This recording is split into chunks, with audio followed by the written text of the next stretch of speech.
Alice's Adventures in Wonderland by Lewis Carroll. All in the golden afternoon, full leisurely we glide, for both are oars, with little skill, by little arms applied, while little hands make vain pretence, our wanderings to guide. Ah, cruel three, in such an hour, beneath such dreamy weather, to beg a tale of breath too weak to stir the tiniest feather. Yet what can one poor voice avail against three tongues together? Imperious Prima flashes forth her edict to begin it. In gentler tone Secunda hopes there will be nonsense in it, while Tertia interrupts the tale not more than once a minute. Anon, to sudden silence won, in fancy they pursue the dream child moving through a land of wonders wild and new, in friendly chat with bird or beast, and half believe it true. And ever, as the story drained the wells of fancy dry, and faintly strove that weary one to put the subject by. The rest next time, it is next time, the happy voices cry. Thus grew the tale of Wonderland. Thus slowly, one by one, its quaint events were hammered out. And now the tale is done, and home we steer, a merry crew, beneath the setting sun. Alice, a childish story take, and with a gentle hand lay it where childhood's dreams are twinned in memory's mystic band, like pilgrims withered wreath of flowers plucked in a far-off land. Chapter 1. Down the Rabbit Hole. Alice was beginning to get very tired of sitting by her sister on the bank, and of having nothing to do. Once or twice she had peeped into the book her sister was reading, but it had no pictures or conversations in it. And what is the use of a book, thought Alice, without pictures or conversation? So she was considering in her own mind, as well as she could, for the hot day made her feel very sleepy and stupid, whether the pleasure of making a daisy chain would be worth the trouble of getting up and picking the daisies, when suddenly a white rabbit with pink eyes ran close by her. There was nothing so very remarkable in that, nor did Alice think it so very much out of the way to hear the rabbit say to itself, "Oh dear, I shall be too late." When she thought it over afterwards, it occurred to her that she ought to have wondered at this, but at the time it all seemed quite natural. But when the rabbit actually took a watch out of its waistcoat pocket and looked at it, and then hurried on, Alice started to her feet, for it flashed across her mind that she had never before seen a rabbit with either a waistcoat pocket or a watch to take out of it, and burning with curiosity, she ran across the field after it, and fortunately was just in time to see it pop down a large rabbit hole under the hedge. In another moment, down went Alice after it, never once considering how in the world she was to get out again. The rabbit hole went straight on like a tunnel for some way, and then dipped suddenly down, so suddenly that Alice had not a moment to think about stopping herself before she found herself falling down a very deep well. Either the well was very deep, or she fell very slowly, for she had plenty of time as she went down to look about her, and to wonder what was going to happen next. First, she tried to look down and make out what she was coming to. But it was too dark to see anything. Then she looked at the sides of the well and noticed that they were filled with cupboards and bookshelves. Here and there she saw maps and pictures hang upon pegs. She took down a jar from one of the shelves as she passed. It was labelled orange marmalade. But, to her great disappointment, it was empty. She did not like to drop the jar for fear of killing somebody, so managed to put it into one of the cupboards as she fell past it. Well, thought Alice to herself, after such a fall as this, I shall think nothing of tumbling downstairs. How brave they will all think me at home. Why, I wouldn't say anything about it, even if I fell off the top of the house. Which was very likely true. Down, down, down. Would the fall never come to an end? I wonder how many miles I've fallen by this time, she said aloud. I must be getting somewhere near the center of the earth. Let me see. That would be 4,000 miles down, I think. For you see, Alice had learned several things of this sort in her lessons in the schoolroom, and though this was not a very good opportunity for showing off her knowledge, as there was no one to listen to her, still it was good practice to say it over. Yes, that's about the right distance, but then I wonder what latitude or longitude I've got to. Alice had no idea what latitude was, or longitude either, but thought they were nice grand words to say. Presently she began again. I wonder if I shall fall right through the earth. How funny it will seem to come out among the people that walk with their heads downwards. The antipathies, I think. She was rather glad there was no one listening this time, as it didn't sound at all the right word. But I shall have to ask them what the name of the country is, you know. Please, ma'am, is this New Zealand or Australia? And she tried to curtsy as she spoke. Fancy curtsying as you are falling through the air. Do you think you could manage it? And what an ignorant little girl she will think me for asking. No, it will never do to ask. Perhaps I shall see it written up somewhere. Down, down, down. There was nothing else to do, so Alice soon began talking again. Dinah will miss me very much tonight, I should think. Dinah was the cat. I hope they will remember her saucer of milk at tea time. Dinah, my dear, I wish you were down here with me. There are no mice in the air, I'm afraid, but you might catch a bat, and that's very like a mouse, you know. But do cats eat bats, I wonder? And here Alice began to get rather sleepy, and went on saying to herself, in a dreamy sort of way, do cats eat bats? Do cats eat bats? And sometimes, do bats eat cats? For you see, as she couldn't answer either question, it didn't much matter which way she put it.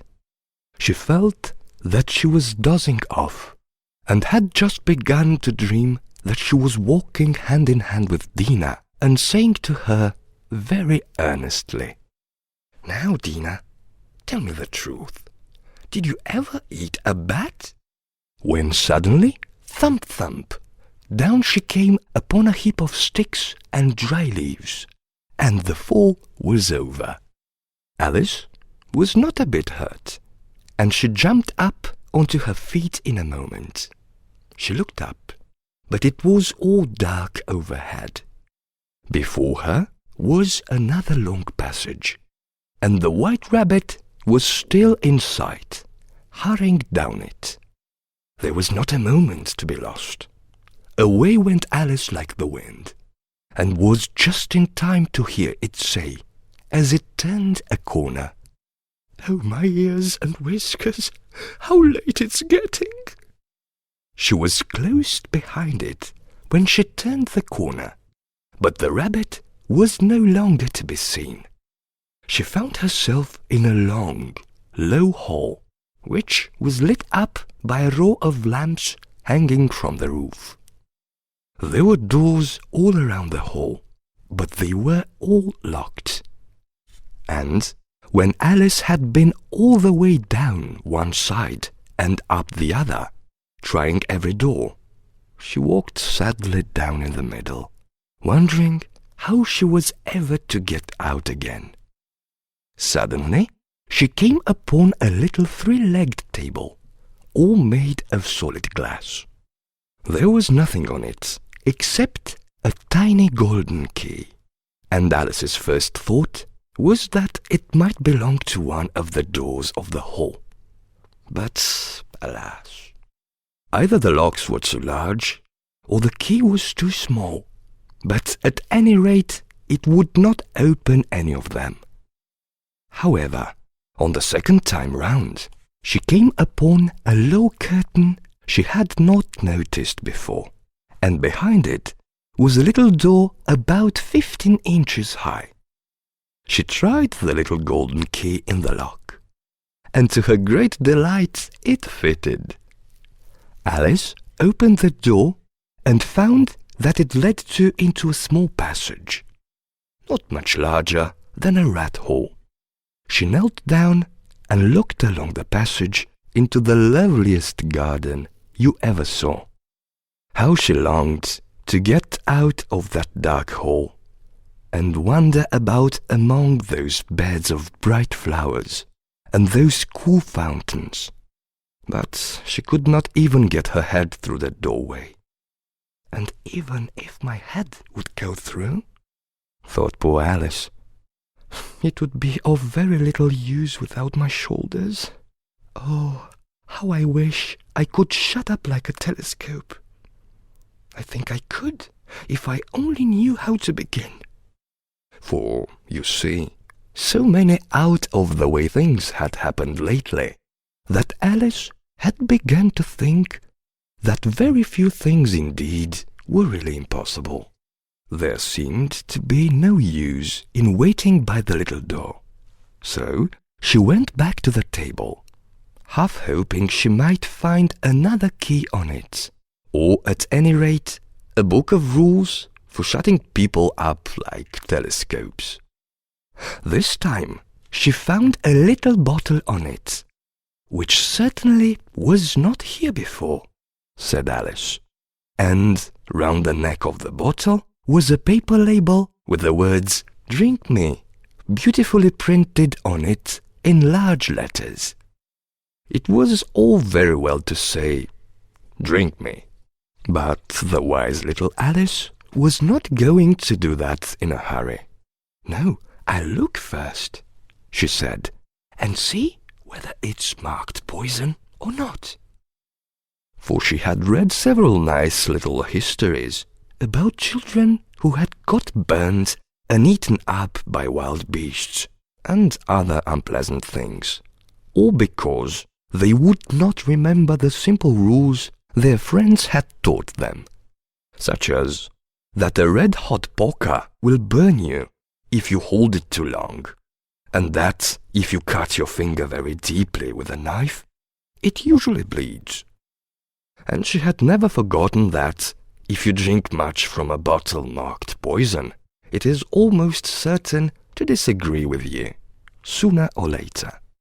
However, this bottle was not marked poison, so Alice ventured to taste it, and finding it very nice. It had in fact a sort of mixed flavor of cherry tart, custard, pineapple, roast turkey, toffee, and hot buttered toast. She very soon finished it off, "What a curious feeling," said Alice. "I must be shutting up like a telescope." And so it was indeed.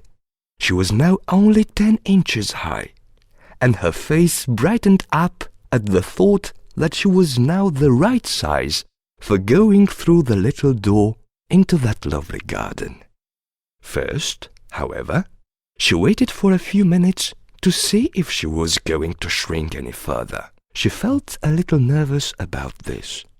"For it might end, you know," said Alice to herself, "in my going out altogether like a candle. I wonder what I should be like then."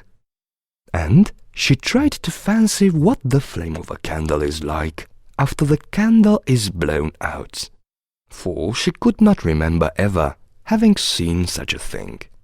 After a while, finding that nothing more happened, she decided on going into the garden at once. But alas for poor Alice! When she got to the door, she found she had forgotten the little golden key, and when she went back to the table for it, she found she could not possibly reach it. She could see it quite plainly through the glass, and she tried her best to climb up one of the legs of the table, but it was too slippery, and when she had tired herself out with trying, the poor little thing sat down and cried. "Come, there's no use in crying like that," said Alice to herself rather sharply. "I advise you to leave off this minute."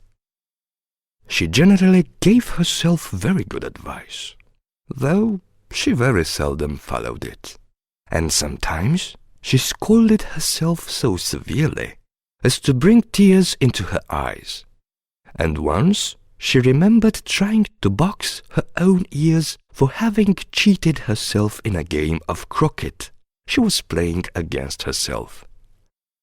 For this curious child was very fond of pretending to be two people. "But it's no use now," thought poor Alice, "to pretend to be two people. Why, there's hardly enough of me left to make one respectable person." Soon her eye fell on a little glass box that was lying under the table. She opened it and found in it a very small cake, on which the words "Eat me" were beautifully marked in currants. "Well, I'll eat it," said Alice, "and if it makes me grow larger, I can reach the key, and if it makes me grow smaller, I can creep under the door. So either way, I'll get into the garden, and I don't care which happens." She ate a little bit and said anxiously to herself, "Which way?" holding her hand on the top of her head to feel which way it was growing, and she was quite surprised to find that she remained the same size. To be sure, this generally happens when one eats cake, but Alice had got so much into the way of expecting nothing but out-of-the-way things to happen, that it seemed quite dull and stupid for life to go on in the common way. So she set to work, and very soon finished off the cake. The end of Chapter 1. Alice's Adventures in Wonderland by Lewis Carroll. Chapter 2. The Pool of Tears. "Curiouser and curiouser," cried Alice. She was so much surprised that, for the moment, she quite forgot how to speak good English. "Now I'm opening out like the largest telescope that ever was. Goodbye, feet." For when she looked down at her feet, they seemed to be almost out of sight. They were getting so far off. "Oh, my poor little feet. I wonder who will put on your shoes and stockings for you now, dears? I'm sure I shan't be able. I shall be a great deal to trouble myself about you. You must manage the best way you can, but I must be kind to them," thought Alice. Or perhaps they won't walk the way I want to go. Let me see. I'll give them a new pair of boots every Christmas." And she went on planning to herself how she would manage it. "They must go by the carrier," she thought. "And how funny it would seem, sending presents to one's own feet. And how odd the directions will look. Alice's right foot, hearth rug, near the fender, with Alice's love. Oh dear, what nonsense I'm talking." Just then, her head struck against the roof of the hall. In fact, she was now more than 9 feet high, and she at once took up the little golden key and hurried off to the garden door. Poor Alice! It was as much as she could do, lying down on one side, to look through into the garden with one eye. But to get through was more hopeless than ever. She sat down and began to cry again. "You ought to be ashamed of yourself," said Alice. "A great girl like you." She might well say this. "To go on crying in this way. Stop this moment, I tell you." But she went on all the same, shedding gallons of tears, until there was a large pool all round her, about 4 inches deep and reaching half down the hall. After a time, she heard a little pattering of feet in the distance, and she hastily dried her eyes to see what was coming. It was the White Rabbit returning, splendidly dressed, with a pair of white kid gloves in one hand and a large fan in the other. He came trotting along in a great hurry, muttering to himself as he came, "Oh, the Duchess, the Duchess! Oh, won't she be savage if I've kept her waiting?" Alice felt so desperate that she was ready to ask help of anyone. So, when the rabbit came near her, she began in a low, timid voice, "If you please, sir." The rabbit started violently, dropped the white kid gloves and the fan, and scurried away into the darkness as hard as he could go. Alice took up the fan and gloves, and, as the hall was very hot, she kept fanning herself all the time she went on talking. "Dear, dear, how queer everything is today.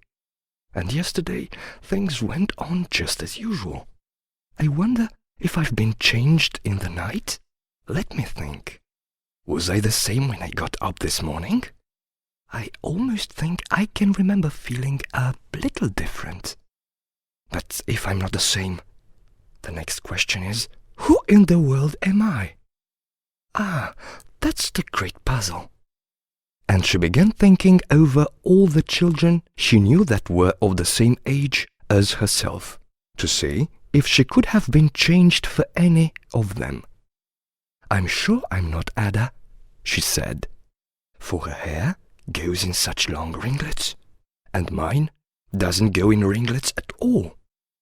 And I'm sure I can't be Mabel, for I know all sorts of things, and she knows such a very little. Besides, she's she, and I am I. And so, dear, how puzzling it all is. I'll try if I know all the things I used to know. Let me see. 4 times 5 is 12, and 4 times 6 is 13, and 4 times 7 is... oh dear, I shall never get to 20 at that rate. However, the multiplication table doesn't signify. Let's try geography. London is the capital of Paris, and Paris is the capital of Rome. And Rome... no, that's all wrong. I'm certain I must have been changed for Mabel. I'll try and say, how doth the little... And she crossed her hands on her lap as if she was saying lessons, and began to repeat it. But her voice sounded hoarse and strange, and the words did not come the same as they used to do. How doth the little crocodile improve his shining tail, and pour the waters of the Nile on every golden scale? How cheerfully he seems to grin, how neatly spread his claws, and welcome little fishes in with gently smiling jaws.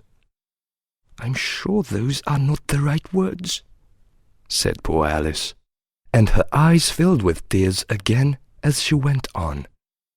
I must be Mabel after all, and I shall have to go and live in that poky little house, and have next to no toys to play with, and, ever so many lessons to learn.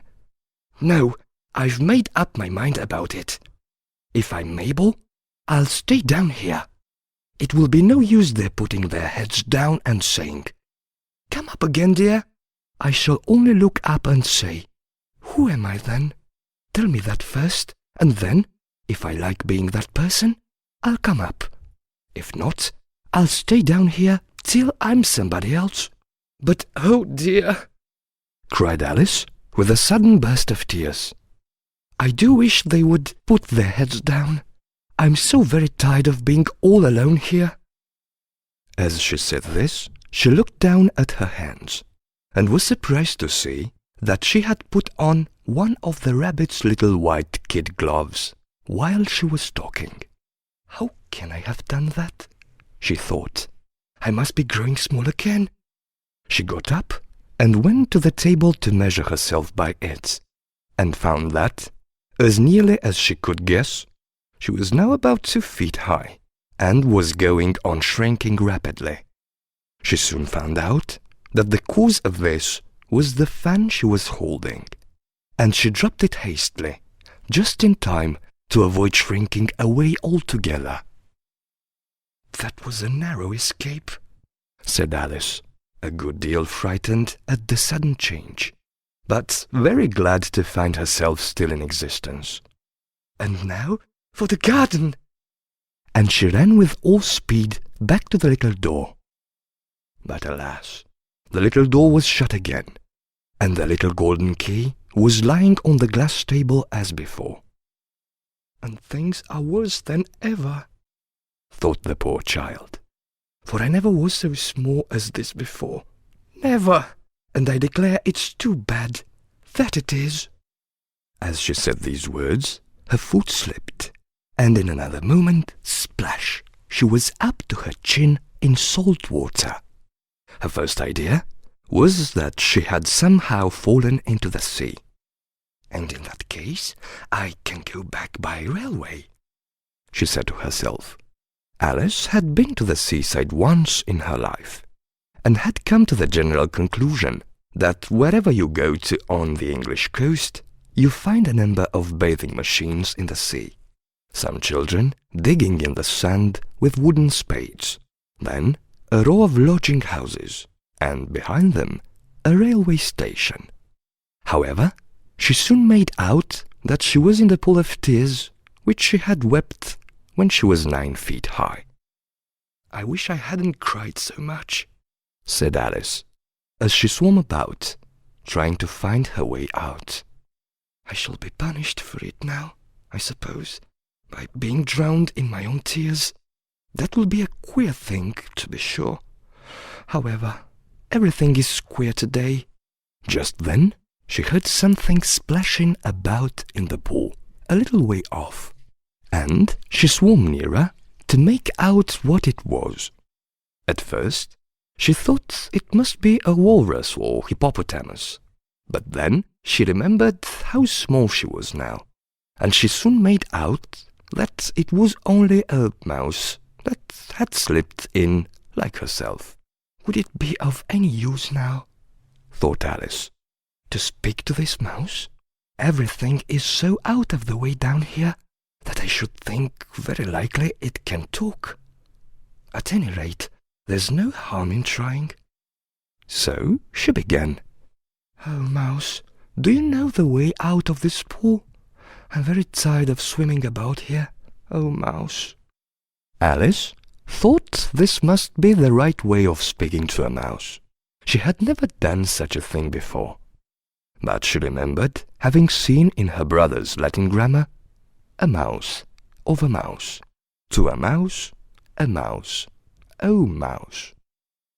The mouse looked at her rather inquisitively, and seemed to her to wink with one of its little eyes. But it said nothing. "Perhaps it doesn't understand English," thought Alice. "I dare say it's a French mouse. Come over with William the Conqueror." For, with all her knowledge of history, Alice had not very clear notion how long ago anything had happened. So she began again. "Oui, ma chatte," which was the first sentence in her French lesson book.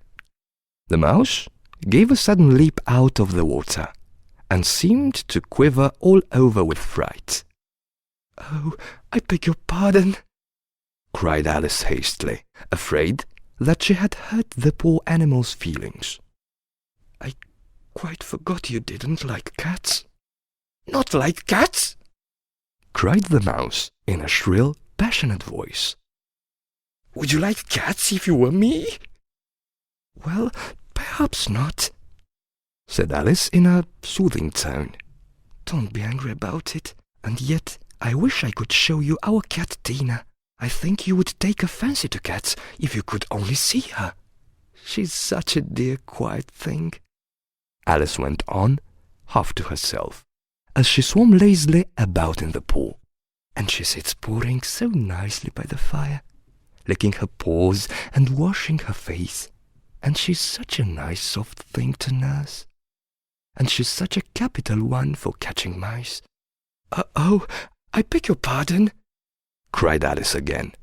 For this time the mouse was bristling all over, and she felt certain it must be really offended. "We won't talk about her any more if you'd rather not." "We indeed!" cried the mouse, who was trembling down to the end of his tail.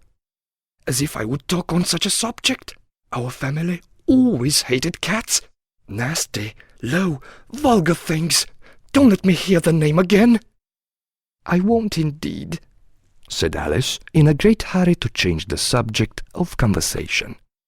Are you fond of dogs?" The mouse did not answer, so Alice went on eagerly. "There is such a nice little dog near our house. I should like to show you.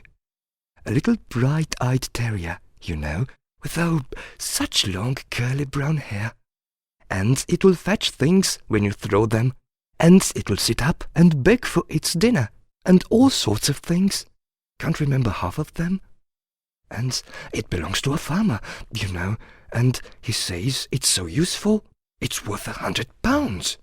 He says it kills all the rats, and oh dear," cried Alice in a sorrowful tone, "I'm afraid I've offended it again." For the mouse was swimming away from her as hard as it could go, and making quite a commotion in the pool as it went. So she called softly after it, "Mouse, dear, do come back again, and we won't talk about cats or dogs either, if you don't like them." When the mouse heard this, it turned round and swam slowly back to her. Its face was quite pale, with passion, Alice thought, and it said in a low, trembling voice, "Let us go to the shore, and then I'll tell you my history, and you'll understand why it is I hate cats and dogs." It was high time to go, for the pool was getting quite crowded with the birds and animals that had fallen into it. There were a duck and a dodo, a lory and an eaglet, and several other curious creatures. Alice led the way, and the whole party swarmed to the shore. The end of Chapter 2. Alice's Adventures in Wonderland by Lewis Carroll. Chapter 3. A Caucus Race and a Long Tail. They were indeed a queer-looking party that assembled on the bank. The birds with draggled feathers, the animals with their fur clinging close to them, and all dripping wet, cross, and uncomfortable. The first question, of course, was how to get dry again. They had a consultation about this, and after a few minutes, it seemed quite natural to Alice to find herself talking familiarly with them, as if she had known them all her life. Indeed, she had quite a long argument with the Lory, who at last turned sulky and would only say, "I'm older than you and must know better." And this Alice would not allow without knowing how old it was, and, as the Lory positively refused to tell its age, there was no more to be said. At last, the Mouse, who seemed to be a person of authority among them, called out, "Sit down, all of you, and listen to me. I'll soon make you dry enough." They all sat down at once, in a large ring, with the Mouse in the middle. Alice kept her eyes anxiously fixed on it, for she felt sure she would catch a bad cold if she did not get dry very soon.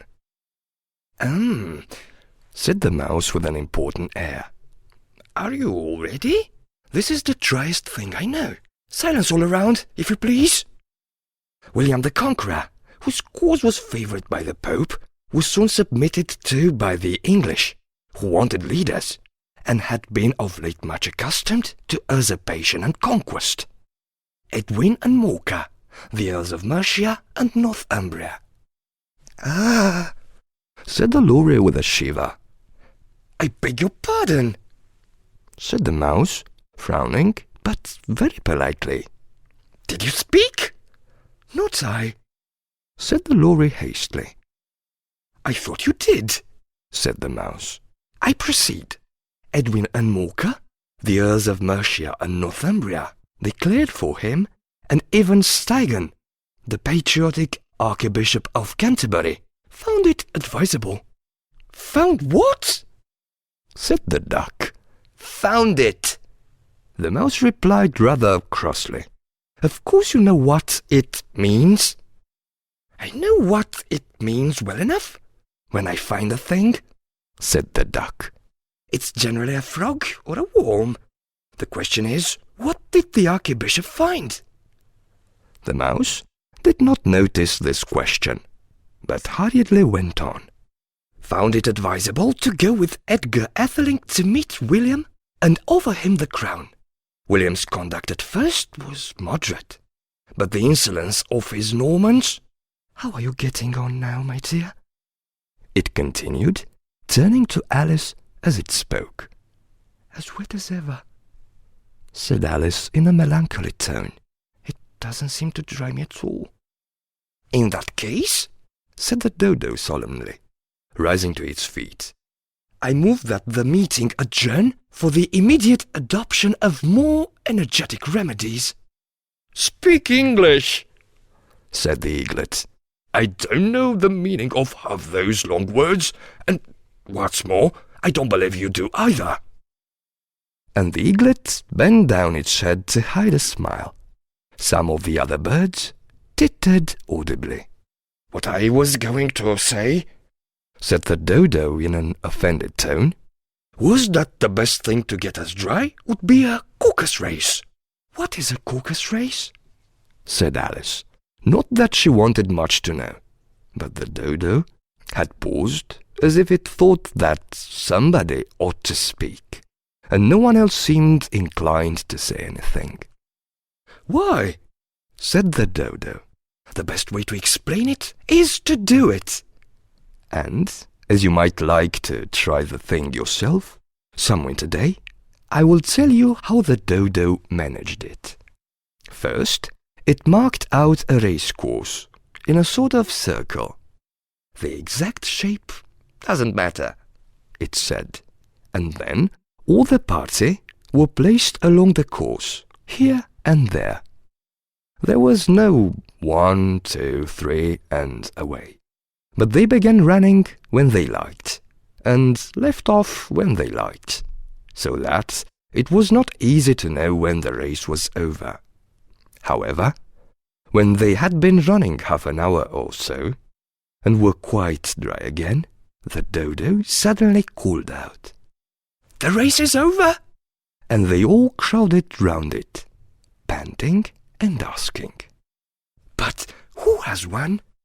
This question the dodo could not answer without a great deal of thought, and it sat for a long time with one finger pressed upon its forehead, the position in which you usually see Shakespeare in the pictures of him, while the rest waited in silence.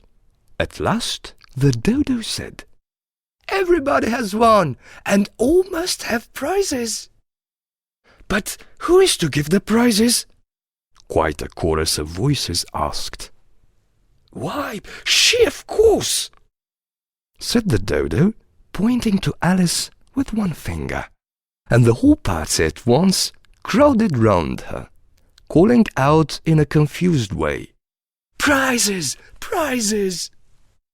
Alice had no idea what to do, and in despair she put her hand in her pocket and pulled out a box of comfits.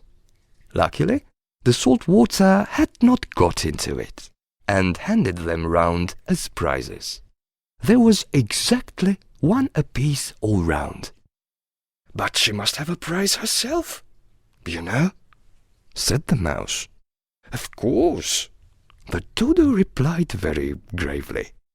"What else have you got in your pocket?" he went on, turning to Alice. "Only a thimble," said Alice sadly. "Hand it over here," said the dodo.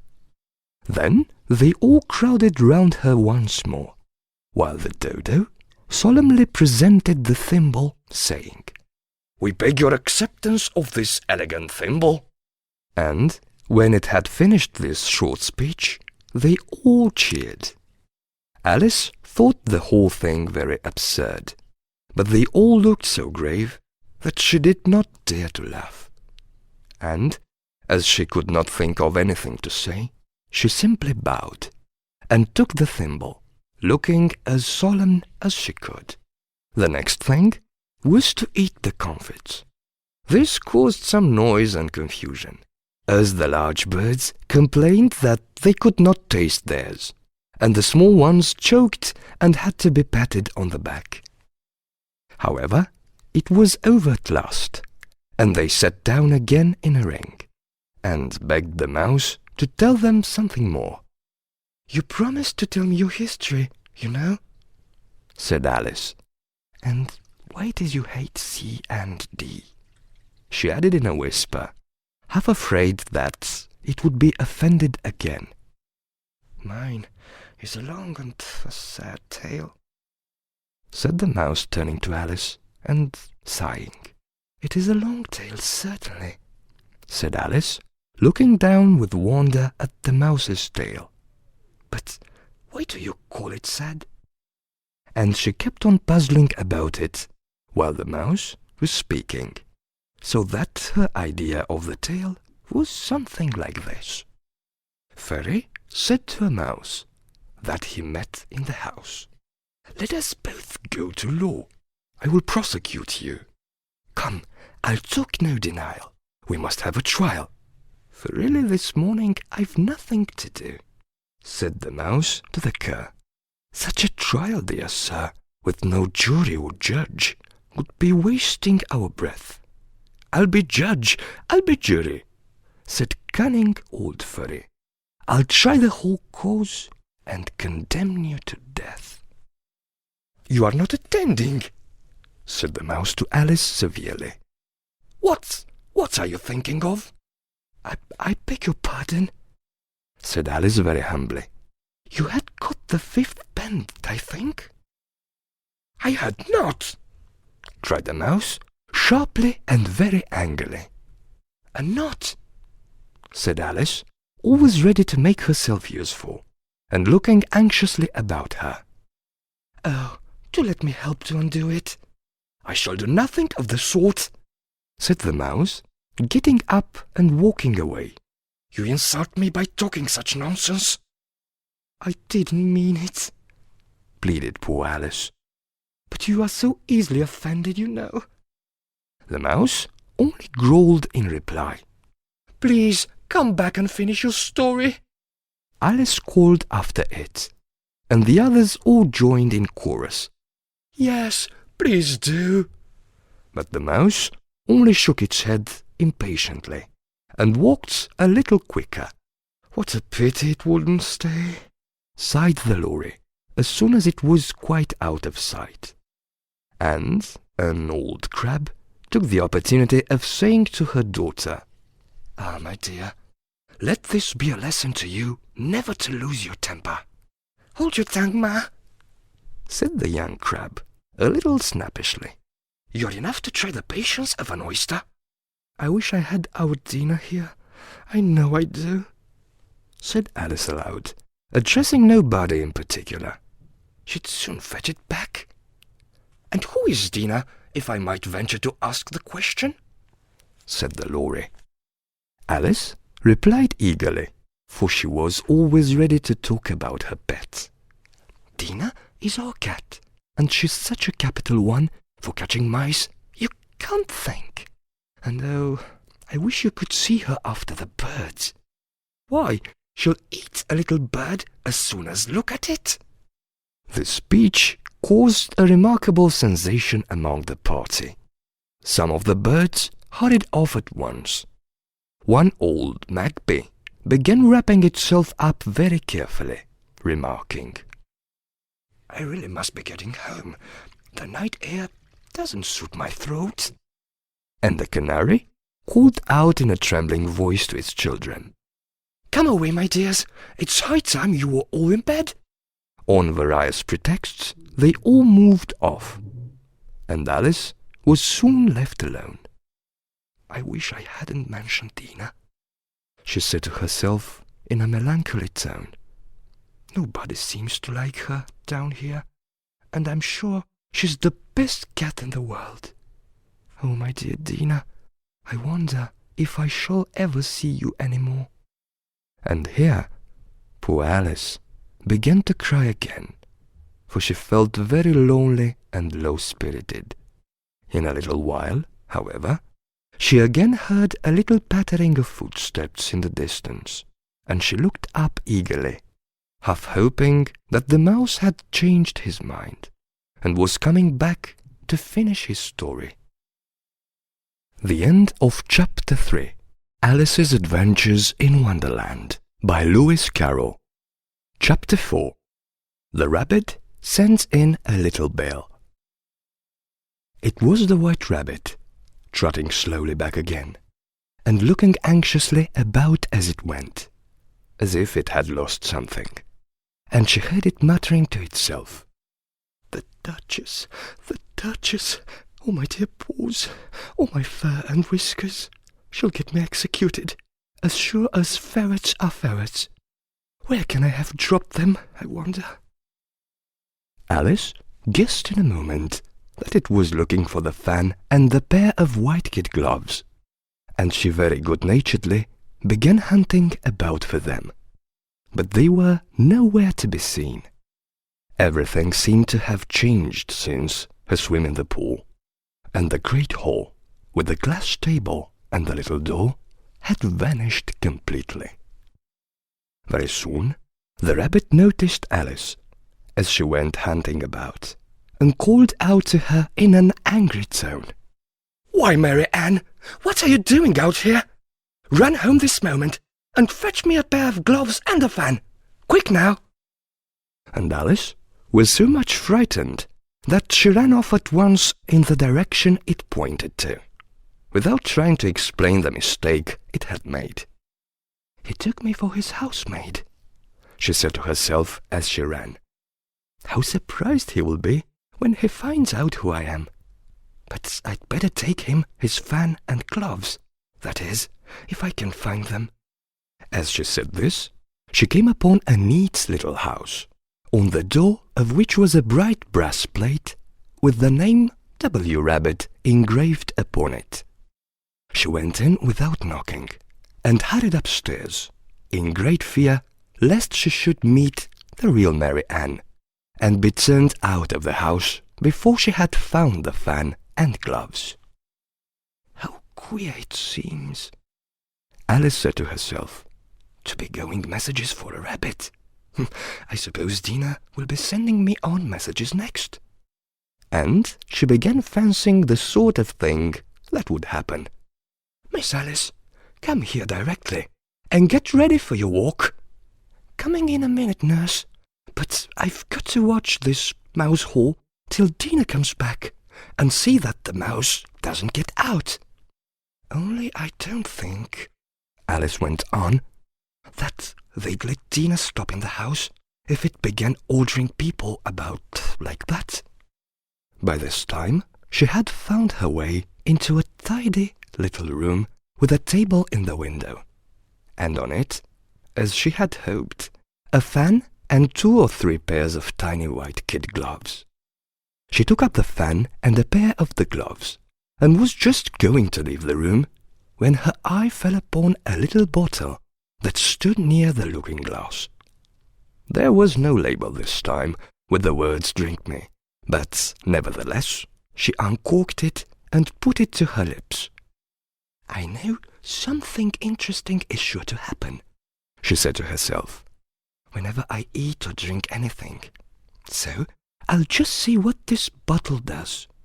I hope it'll make me grow large again, for really I'm quite tired of being such a tiny little thing." It did so indeed, and much sooner than she had expected. Before she had drank half the bottle, she found her head pressing against the ceiling, and had to stoop to save her neck from being broken. She hastily put down the bottle, saying to herself, "That's quite enough. I hope I shan't grow any more. As it is, I can't get out at the door. I do wish I hadn't drank quite so much." Alas, it was too late to wish that. She went on growing, and very soon had to kneel down on the floor. In another minute, there was not even room for this, and she tried the effect of lying down with one elbow against the door, and the other arm curled round her head. Still she went on growing, and as a last resource, she put one arm out of the window, and one foot up the chimney, and said to herself, "Now I can do no more. Whatever happens, what will become of me?" Luckily for Alice, the little magic bottle had now had its full effect, and she grew no larger. Still, it was very uncomfortable, and as there seemed to be no sort of chance of her ever getting out of the room again, no wonder she felt unhappy. "It was much pleasanter at home," thought poor Alice, "when one wasn't always growing larger and smaller, and being ordered about by mice and rabbits. I almost wish I hadn't gone down the rabbit hole. And yet it's rather curious, you know, this sort of life. I do wonder what can have happened to me. When I used to read fairy tales, I fancied that kind of thing never happened. And now, here I am in the middle of one. There ought to be a book written about me. That there ought. And when I grow up, I'll write one. But I'm grown up now," she added in a sorrowful tone. "At least there's no room to grow up any more here." "But then," thought Alice, "shall I never get any older than I am now? That will be a comfort, one way, never to be an old woman, but then always to have lessons to learn. Oh, I shouldn't like that." "Oh, you foolish Alice," she answered herself. "How can you learn lessons in here? Why, there's hardly room for you, and no room at all for any lesson box." And so she went on, talking first one side and then the other, and making quite a conversation of it all together. But after a few minutes she heard a voice outside, and stopped to listen. "Marianne! Marianne!" said the voice. "Fetch me my gloves this moment!" Then came a little pattering of feet on the stairs. Alice knew it was the rabbit coming to look for her, and she trembled till she shook the house, quite forgetting that she was now about 1,000 times as large as the rabbit, and had no reason to be afraid of it. Presently, the rabbit came up to the door and tried to open it. But as the door opened inwards, and Alice's elbow was pressed hard against it, that attempt proved a failure. Alice heard it say to itself, "Then I'll go round and get it in at the window." "That you won't," thought Alice, and after waiting till she fancied she heard the rabbit just under the window, she suddenly spread out her hand and made a snatch in the air. She did not get hold of anything, but she heard a little shriek and a fall, and a crash of broken glass, from which she concluded that it was just possible it had fallen into a cucumber frame, or something of the sort. Next came an angry voice, the rabbit's. "Pat! Pat! Where are you?" And then a voice she had never heard before. "Sure, then I'm here, digging for apples, Yana. Digging for apples indeed," said the rabbit angrily. "Here, come and help me out of this." Sounds of more broken glass. "Now tell me, Pat, what's that in the window?" "Sure, it's an arm, Johanna." He pronounced it a ram. "An arm, you goose! Who ever saw one that size?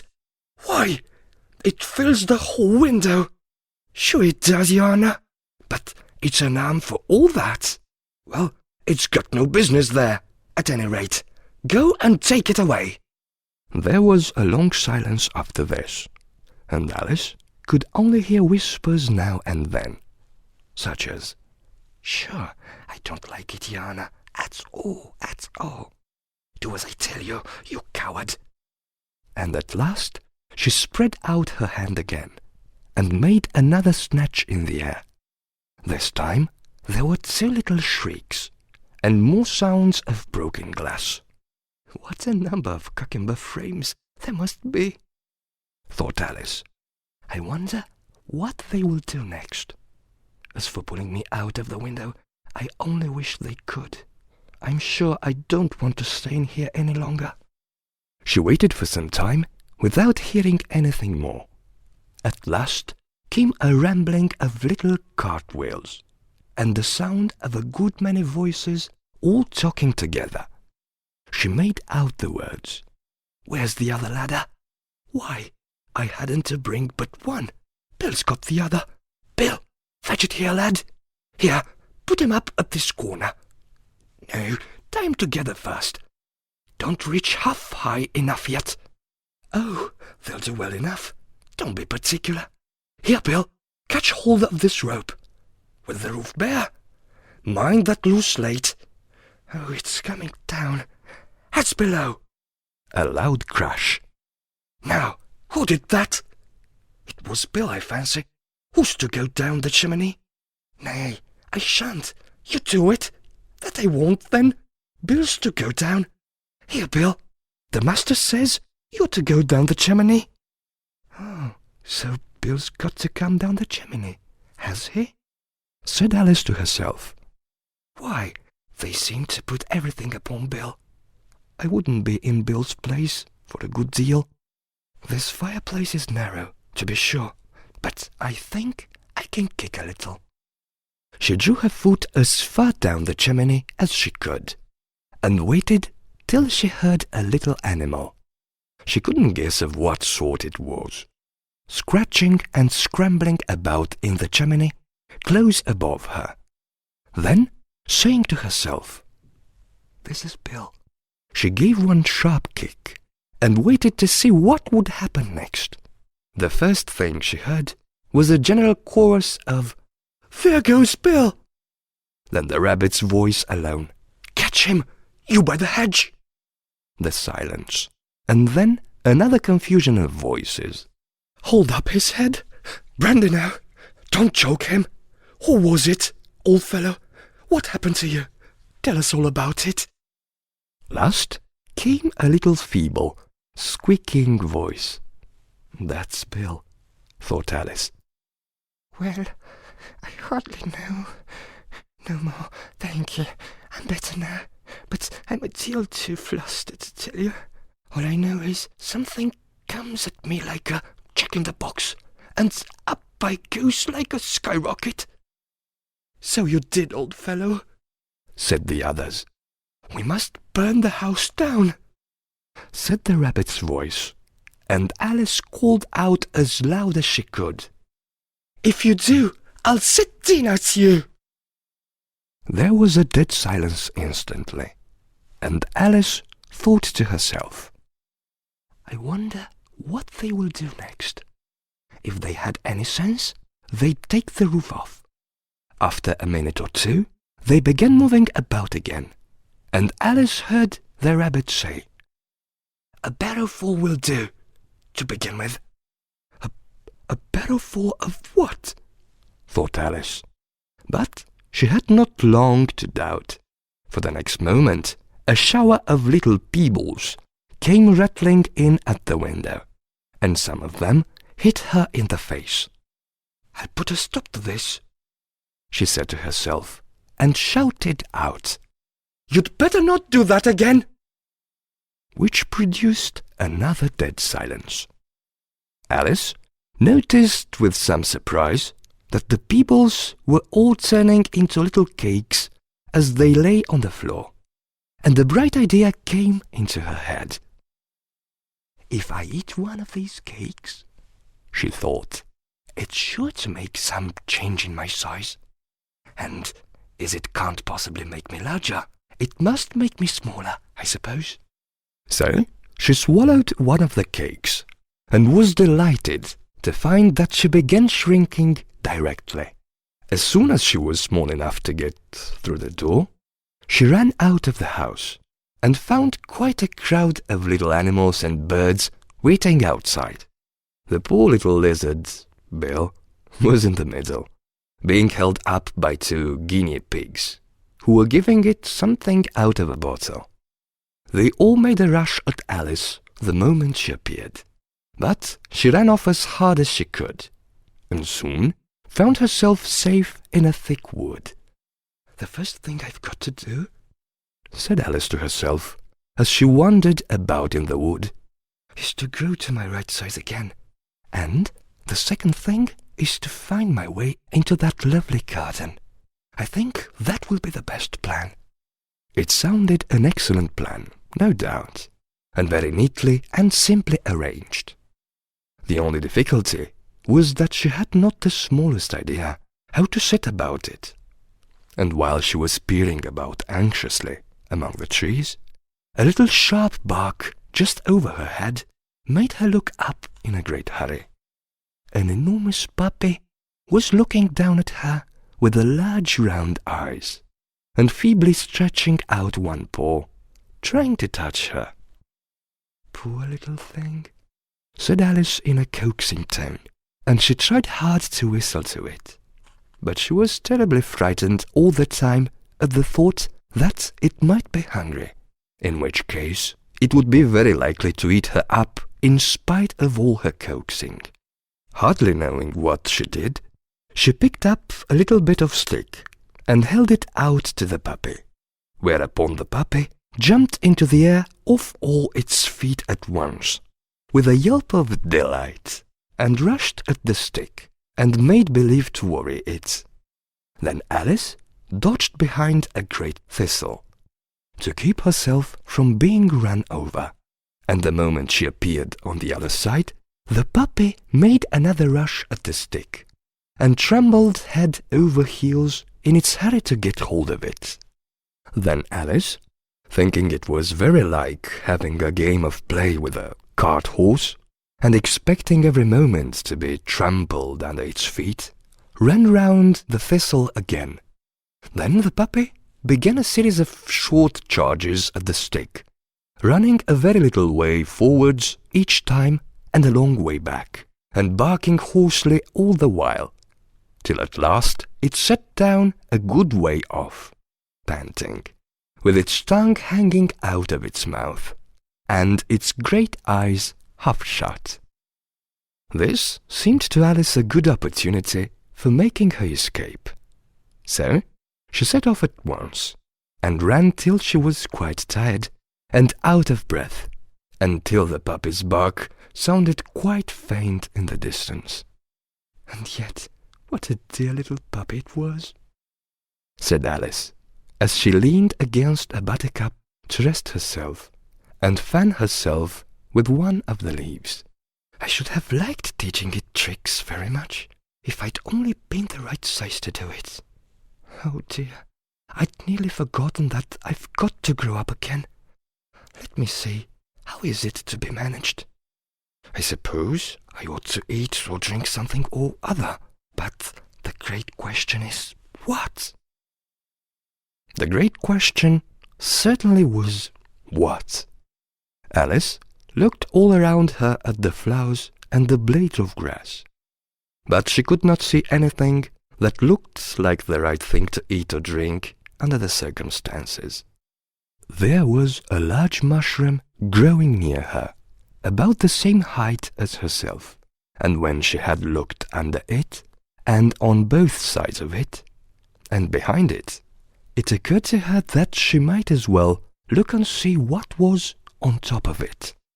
She stretched herself up on tiptoe and peeped over the edge of the mushroom, and her eyes immediately met those of a large blue caterpillar that was sitting on the top with its arms folded, quietly smoking a long hookah and taking not the smallest notice of her or of anything else.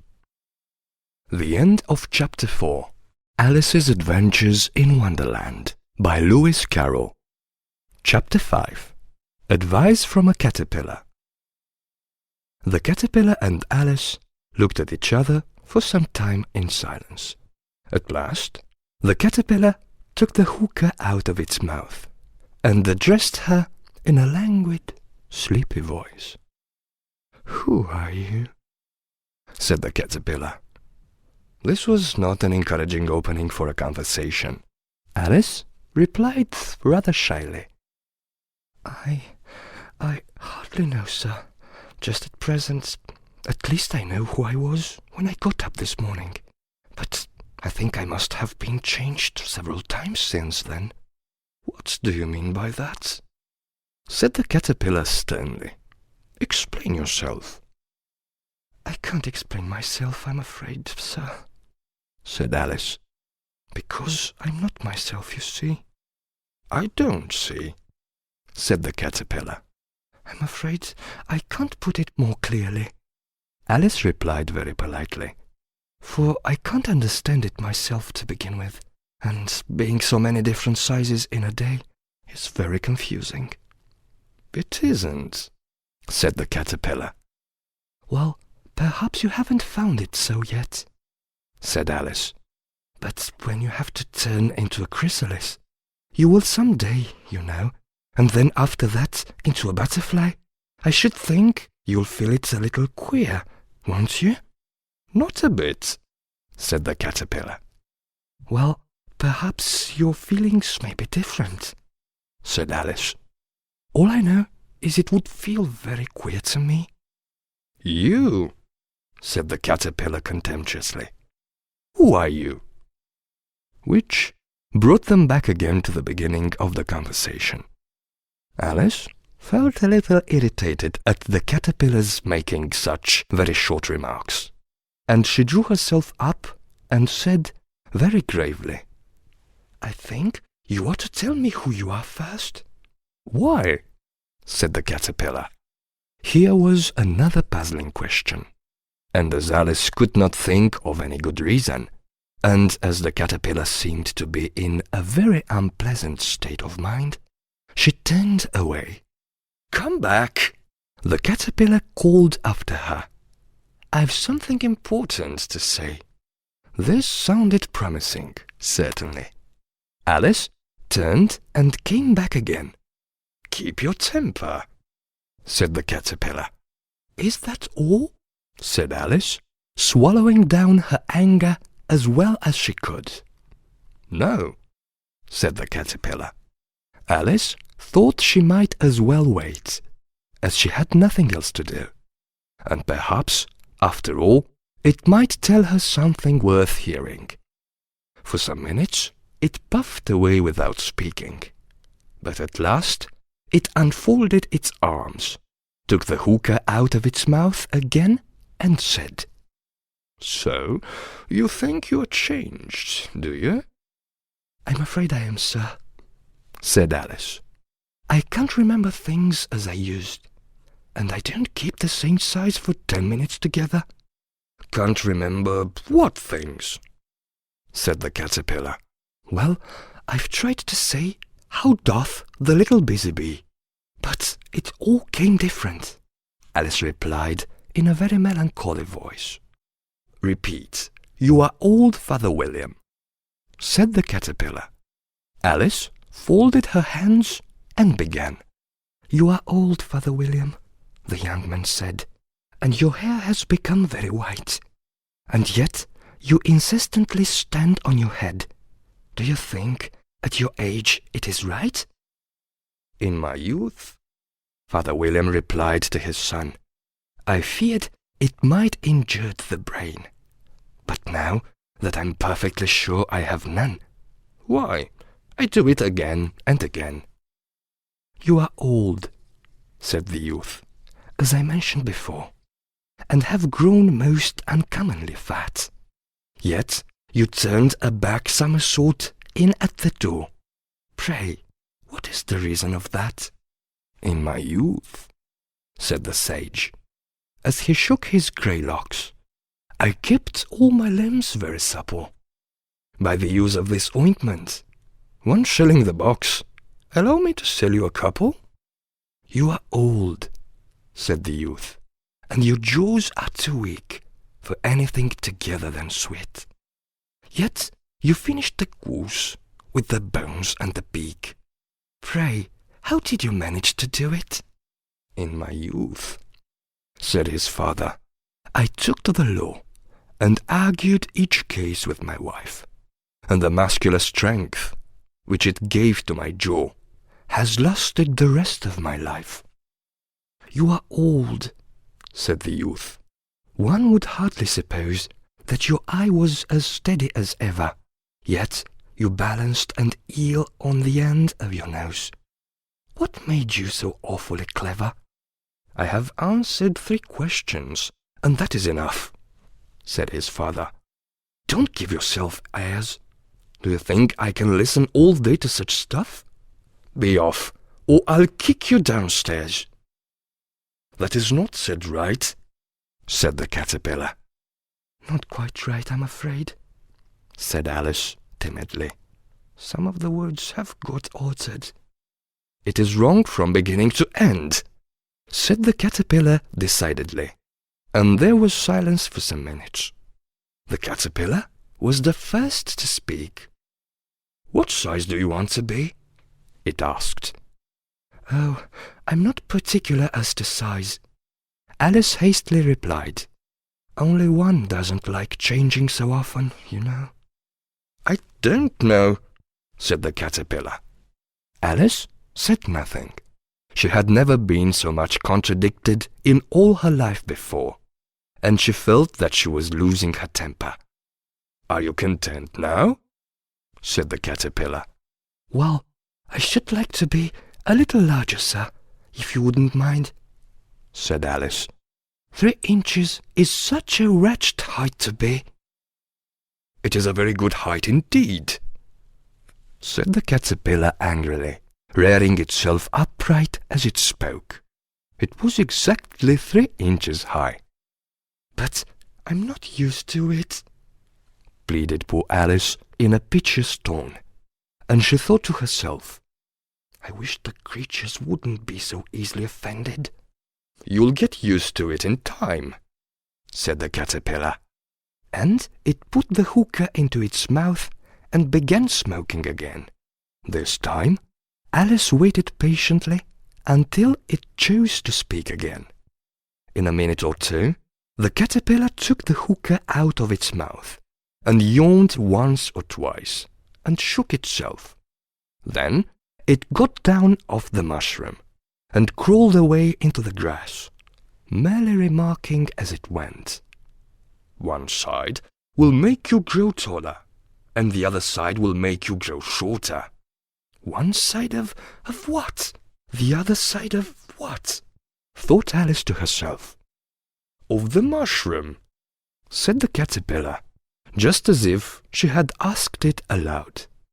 And in another moment it was out of sight. Alice remained looking thoughtfully at the mushroom for a minute, trying to make out which were the two sides of it. And as it was perfectly round, she found this a very difficult question. However, at last she stretched her arms round it as far as they would go, and broke off a bit of the edge with each hand. "And now, which is which?" she said to herself, and nibbled a little of the right hand bit to try the effect. The next moment she felt a violent blow underneath her chin. It had struck her foot. She was a good deal frightened by this very sudden change, but she felt that there was no time to be lost, as she was shrinking rapidly. So she set to work at once to eat some of the other bit. Her chin was pressed so closely against her foot that there was hardly room to open her mouth. But she did it at last, and managed to swallow a morsel of the left-hand bit.